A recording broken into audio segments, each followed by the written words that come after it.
What is awakening? What is enlightenment? What is satori? What is aha? They have some relationship, and it's just like the aha moment. When you hit some idea, everything becomes clear about the issue that you have.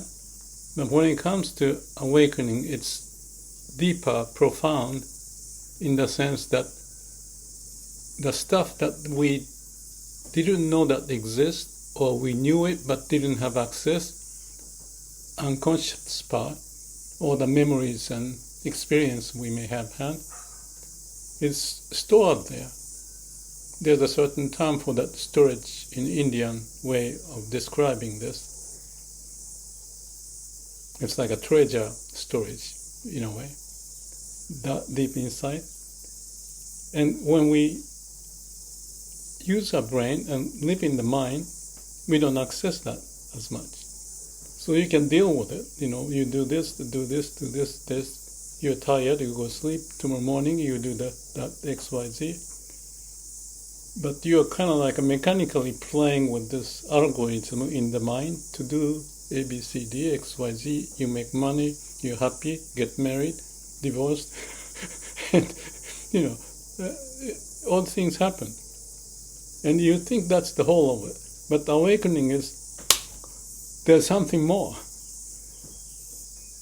which you cannot describe because you're living in the mind. So the awakening is what's beyond the mind. I use the word opening up, or listening to heart, and connect to it. That's the only way. There are various ways, but I think it's easy to understand. There's a nature's way of us having that experience stored for whatever reason, to make the most of it, to live life. And when you're just confined in this mind, you don't have much access to it. But if you have access when you have a mind calm and quiet, then there is this self-organizing process as nature's way. Especially when you have something stuck in your mind or suffering you have, you want to explore that barrier, the bottleneck, open up.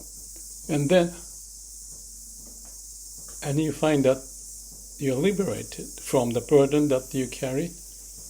That's basically is awakening, the way I can explain. So I talk 9 videos, and I don't know where I put this one in relation to 9, which is sequence of some of the events that culminated into this aha, big awakening moment in Vipassana. It doesn't matter what. There are many ways to break open. I can talk about it because I studied all sorts of things. But in my case, this is it, and that's the presentation in a way that I didn't think I would do, but just happened that I'm doing. I have done it already. So this is kind of like an end piece of why I did this, what is awakening. And like I said, opening up. Opening up as if you connect to the root of the universe. and connect to the core of your reasoning, core of your existence that brought us here, which is a miracle. So you touch the miracle, and the power of the miracle explode, because there was the moment we may have. There is a moment that we can have, so that we are not just confined in the mind. So that's the story I shared from the experience I had. As I said, there's a big awakening and middle and mini awakening. And I'm curious to explore how I navigate my life, not just in here, but also connected. And that's the word I said, use the brain, but listen to your heart. And trying to connect or make it connected in a nature's way, so that you are balanced, aligned to the way of nature, not just aligned to your ego or mind that has a confined boundaries that we may have created, knowing or not knowing, because it's just a habit pattern that we developed from the childhood, and you may not, or we may not remember, because that's just built into us. So it's kind of like a habitual pattern, layered, and the ABC, XYZ, the algorithm to play with it.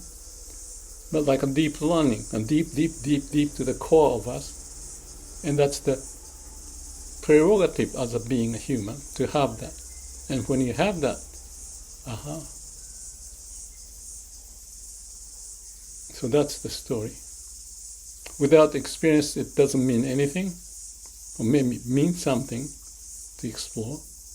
But if I can provide some way so that you find it interesting to start to look into it, because that's what I did and that's what I kind of explained, to share. So, thank you. Give me a comment if you like. I'll try to communicate as much as possible. Thank you.